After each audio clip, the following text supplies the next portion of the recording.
All right, so wonderful good afternoon, everyone.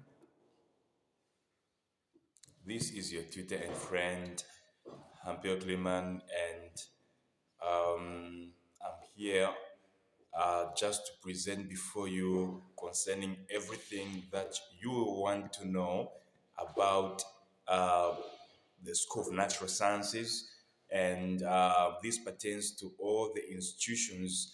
But today, I really want to discuss concerning the rare, mighty university, which happens to be Mulungushi University. So, I am a student at Mulungushi University, currently in my second year, and I'm doing, MBCHP, which happens to be medicine and surgery. So I was enrolled at Mulungushi University. That was in 2021. That is, if I'm not mistaken. So that is where I did my natural sciences first year. Yeah, before I proceeded to be in second year. And I just want to share just few things that you are supposed to know about the School of Natural Sciences before you get to be in second year. All right, so let's get started. First of all, when you look at Mulungushi University, the rare university, it's quite a wonderful place to be. And I know you guys are so excited when you are enrolled there. It's your first time to be at Mulungushi University. You are seeing different infrastructures, different buildings. You get to be so excited. You take pics with your friends. You get to enjoy. But then all those things are just part of university, and of course, they must be enjoyed. Those are the things to enjoy. University is so fun. So I guess you just have to really enjoy those moments before you get to go to some other different serious place. So um, when you're enrolled under the School of Natural Sciences, moreover, you need to know that you can't do any medical uh, uh, program at Mulungushi University if you have not passed through the School of Natural Sciences. And I don't think there's any university here in Zambia that can provide you such a program if you haven't done natural sciences. So, what are natural sciences? Natural sciences simply means the four major courses that you really took at secondary school. So that is mathematics, physics, chemistry, and biology. So those are the four major courses that makes up the School of Natural Sciences. So we call them A levels. So you have to do them, and depending on your performance under the School of Natural Sciences, then of course you'll be able to be enrolled in a program that you applied for. So, um, um, of course, I received quite a lot of questions like, is the School of Natural Sciences so hard? Or, is it hard, to be under School of Natural Sciences? Why do people fail under the School of Natural Sciences? Why is it that many people apply for, such a particular program, and then at the end of it all, they end up doing another program? So those are the questions that I receive basically from almost everyone.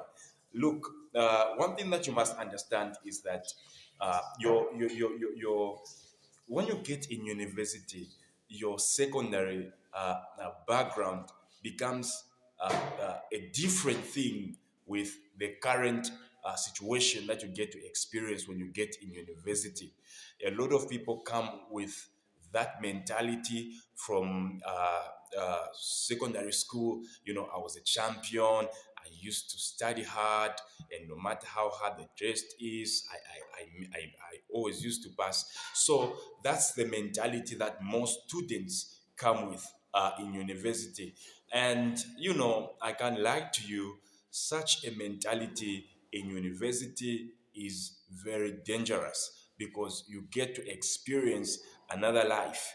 You get to experience another thing. So you have to make sure that you get to be, adapted to the environment of the university and really learn how to respect, the university rules and also those that happens to be your friends. So let's talk about the different programs that are offered at the university. Of course, like I said, it's really an amazing university and really so wonderful.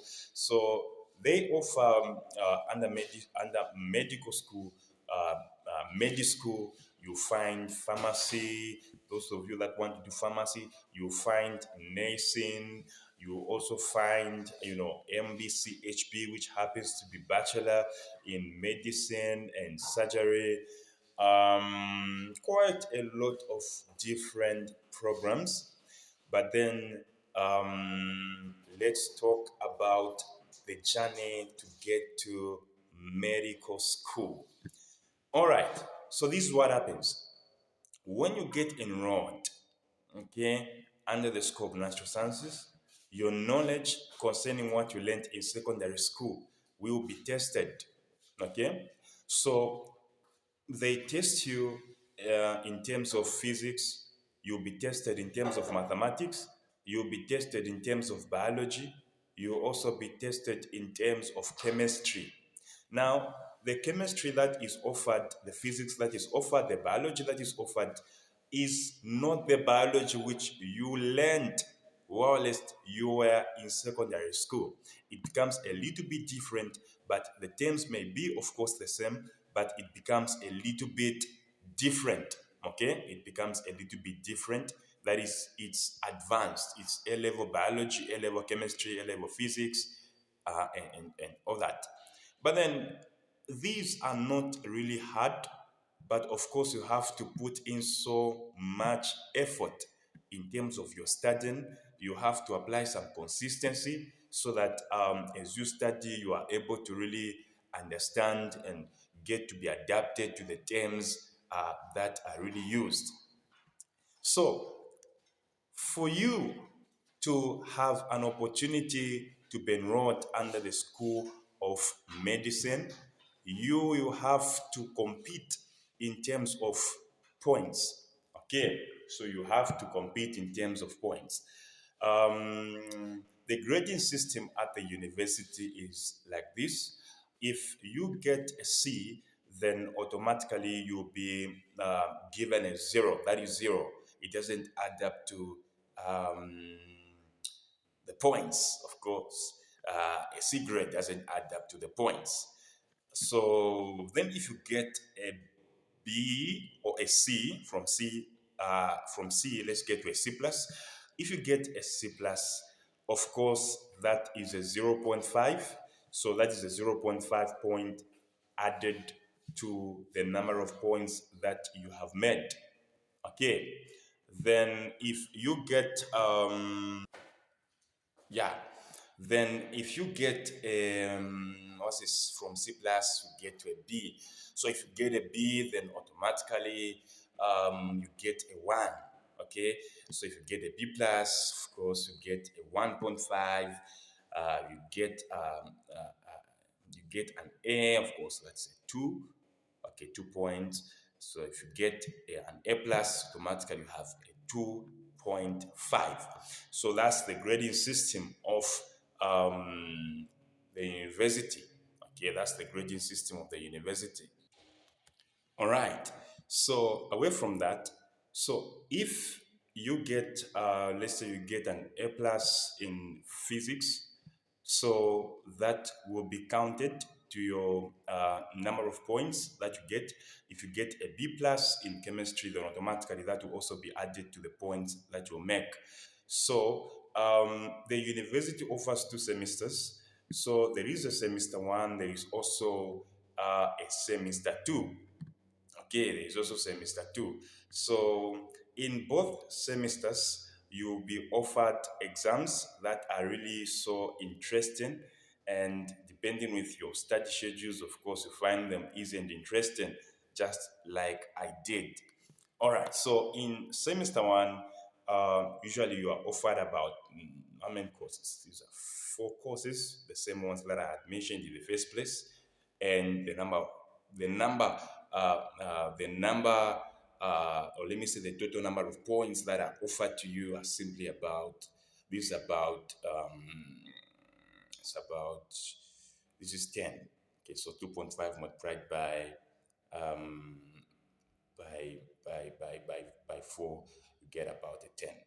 Then in semester 2, there's another course which will be added to you, and then this makes it about 12.5, and altogether the points are simply 22.5. Wow, it's quite amazing and interesting, right? But then, depending with the number of points that you will get, then automatically, also depending with the performance of the students in that particular intake, then automatically the school system comes up with what we call a cutoff point. So a cutoff point is simply a setup point that they set depending on the performance of the students to simply highlight those that really have qualified for school of med. You people are too many, and in your competition, you discover that you are a lot. So depending with the space and the capability of the school to handle you. So they come up with a cutoff point, and if you surpass a cutoff point that is highlighted, then automatically you qualify to get to the School of Medicine. Well, what are some of the questions that I receive? So some people ask me questions like, well, how do you study subjects like physics? Oh, feels so hot. I'm in Livingstone right now, and that is where I'm operating and doing things, stuff like that. So it's quite an amazing place, quite interesting place. But then um, let me try just to cool off. I just take some water.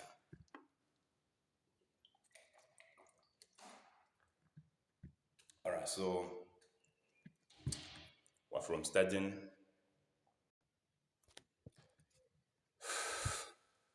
All right, feels so good. Maybe I take some water.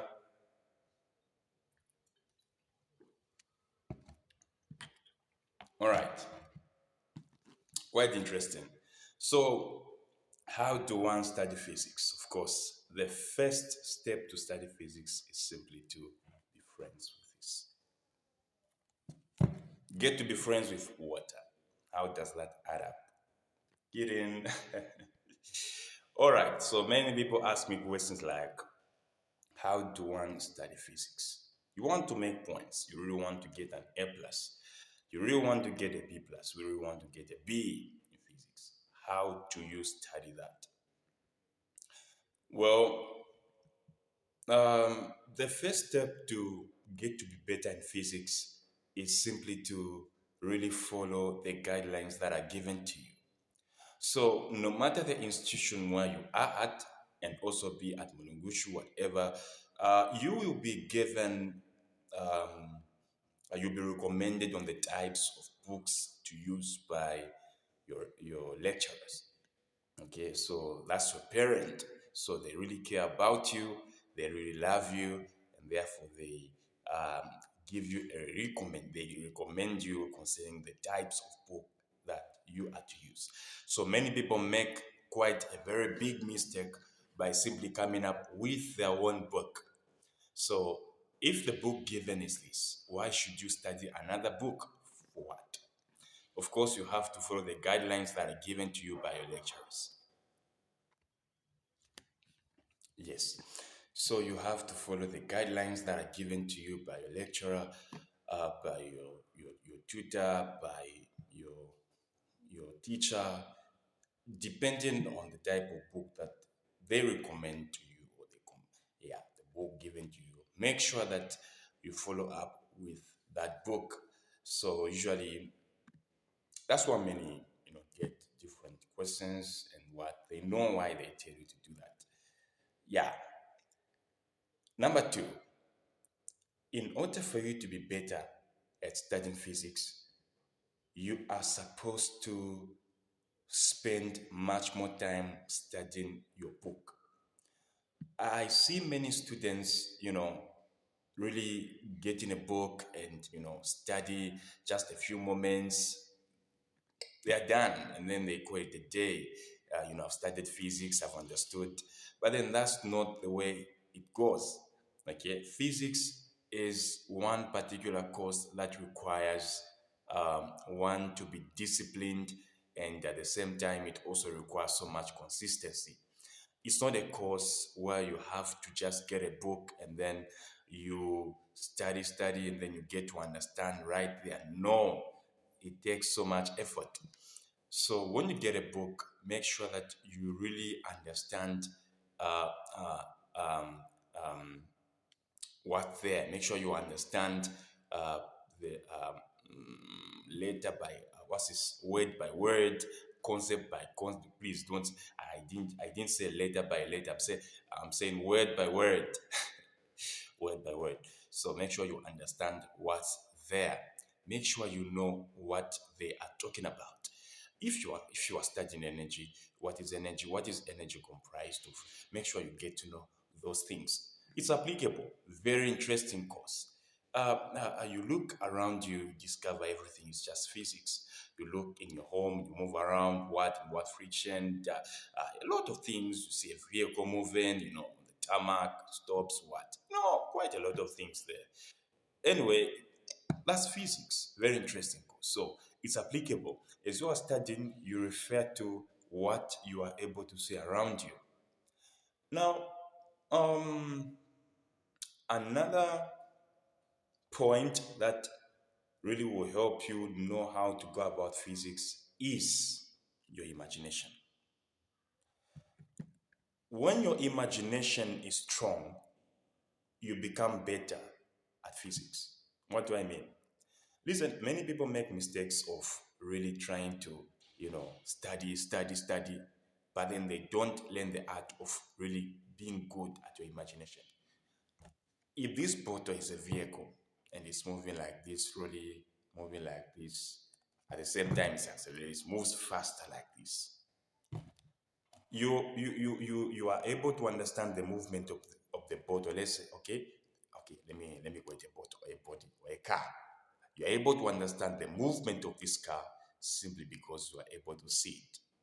But then, if I removed the car and I convert the car into a word or a question, are you able to see the car move, or else you read the same question?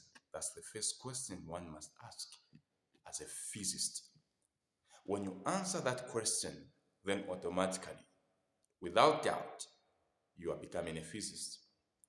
When your imagination is able to create picture and see how the objects are moving, and after you see how objects are moving, you bring in the issue of calculations, the issue of formulas. You really get to be disciplined and know what type of formula to use and what type of number to insert into the formula. You are becoming a physicist. Another step, discipline. What do I mean? Many people become so excited seeing quite a lot of formulas in physics, and when they just see a question, they drop the data there, and they just insert the numbers in the formula. It doesn't go like that. You fail physics. The way to go about physics is discipline. What do I mean? When you read a question, you understand it.